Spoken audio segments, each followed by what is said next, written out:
মধ্যপ্রাচ্যের ক্রমবর্ধমান উত্তেজনার মাঝে নতুন করে আলোচনায় এসেছে সমুদ্রের নিচে লুকিয়ে রাখা ইরানের কথিত মিসাইল সিটি। আন্তর্জাতিক গণমাধ্যম ও নিরাপত্তা বিশ্লেষকদের বিভিন্ন প্রতিবেদনে বলা হচ্ছে, পারস্য উপসাগর ও আশেপাশের এলাকায় সমুদ্রতলের নিচে ইরান দীর্ঘদিন ধরে গোপন ক্ষেপণাস্ত্র অবকাঠামো গড়ে তুলেছে। সাম্প্রতিক ভূরাজনৈতিক উত্তেজনার প্রেক্ষাপটে এই অবকাঠামোর কিছু অংশ সামনে আসছে বলে দাবি করা হচ্ছে। বিশ্লেষকদের মতে, সম্ভাব্য সংঘাতের পরিস্থিতিতে দ্রুত পাল্টা জবাব দেওয়ার সক্ষমতা বাড়াতেই এই ধরনের গোপন মিসাইল ঘাঁটি তৈরি করেছে তেহরান। বিশেষ করে ইসরায়েল ও যুক্তরাষ্ট্রের সঙ্গে উত্তেজনা বাড়ার পর ইরানের সামরিক সক্ষমতা নিয়ে নতুন করে আলোচনা শুরু হয়েছে। বিভিন্ন সূত্রে দাবি করা হচ্ছে, সমুদ্রতলের নিচে তৈরি এসব টানেল ও বাংকারে দীর্ঘ পাল্লার ব্যালিস্টিক মিসাইল, ক্রুজ মিসাইল এবং দ্রুতগতির সামরিক নৌযান প্রস্তুত অবস্থায় রাখা হয়। প্রতিরক্ষা বিশ্লেষকদের তথ্য অনুযায়ী এসব মিসাইল সিটিতে এমন ক্ষেপণাস্ত্র মোতায়েন থাকতে পারে যেগুলো প্রায় ১৬০০ কিলোমিটার পর্যন্ত আঘাত হানতে সক্ষম। এর জন্য সেজিল ও খাইবার সেকান ধরনের ব্যালিস্টিক মিসাইলের কথাও উল্লেখ করা হচ্ছে। এসব মিসাইলের ওয়ারহেডের ওজন ২০০০ কেজি পর্যন্ত হতে পারে বলে ধারণা করা হয়।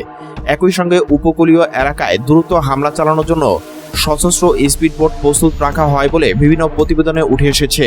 সামরিক বিশেষজ্ঞদের মতে, একটি মাঝারি আকারের মিসাইল ঘাঁটি থেকে খুব অল্প সময়ের মধ্যে কয়েকশো ক্ষেপণাস্ত্র ছোড়ার সক্ষমতা থাকতে পারে। কিছু বিশ্লেষণে বলা হয়েছে, মাত্র ৫ থেকে ১০ মিনিটের মধ্যে ৩০০ থেকে ৪০০ ক্ষেপণাস্ত্র নিক্ষেপ করা সম্ভব। এই ধরনের দ্রুতগতির হামলা যে কোনো দেশের ক্ষেপণাস্ত্র প্রতিরক্ষা ব্যবস্থার জন্য বড় ধরনের চ্যালেঞ্জ তৈরি করতে পারে। বিশেষ করে ইসরায়েলের বহুস্তরীয় প্রতিরক্ষা ব্যবস্থা যেমন অ্যারো 3 বা ডেভিড স্লিং এর মতো প্রযুক্তি দিয়ে একসঙ্গে এত সংখ্যক ক্ষেপণাস্ত্র প্রতিহত করা কঠিন হয়ে পড়তে পারে বলে ধারণা করা হচ্ছে।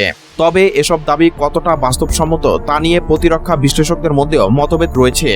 এদিকে কিছু প্রতিবেদনে বলা হয়েছে, ইসরায়েল যদি ইরানে গুরুত্বপূর্ণ সামরিক স্থাপনায় আঘাত হানে, তাহলে পাল্টা হামলায় ইসরায়েলের গুরুত্বপূর্ণ সামরিক ঘাঁটি ও অবকাঠামো লক্ষ্যবস্তু হতে পারে।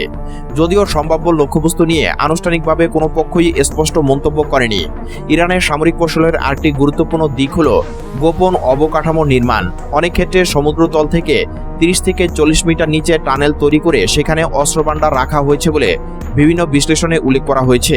ফলে স্যাটেলাইট পর্যবেক্ষণ বা গোয়েন্দা নজরদারির মাধ্যমে এসব ঘাঁটি শনাক্ত করা বেশ কঠিন বলে মনে করা হয়। শুধু সামরিক শক্তি নয়, সাইবার সক্ষমতার দিক থেকেও নিজেদের প্রস্তুত রাখছে তেহরান।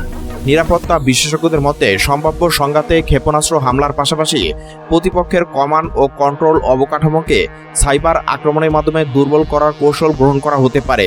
তবে বিশ্লেষকরা মনে করিয়ে দিচ্ছেন, বর্তমান পরিস্থিতিতে উত্তেজনা যতই বাড়ুক না কেন, বড় ধরনের যুদ্ধ শুরু হলে তার প্রভাব শুধু মধ্যপ্রাচ্যেই সীমাবদ্ধ থাকবে না, বরং বৈশ্বিক নিরাপত্তা ও অর্থনীতিতেও এর বড় ধরনের প্রভাব পড়তে পারে।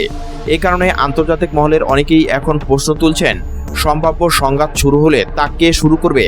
তার চেয়ে বড় প্রশ্ন হলো, শেষ পর্যন্ত এই সংঘাত কে থামাবে? মধ্যপ্রাচ্যের ভবিষ্যৎ নিরাপত্তা পরিস্থিতি এখন অনেকটাই নির্ভর করছে কূটনৈতিক পদক্ষেপ এবং আন্তর্জাতিক মধ্যস্থতার উপর।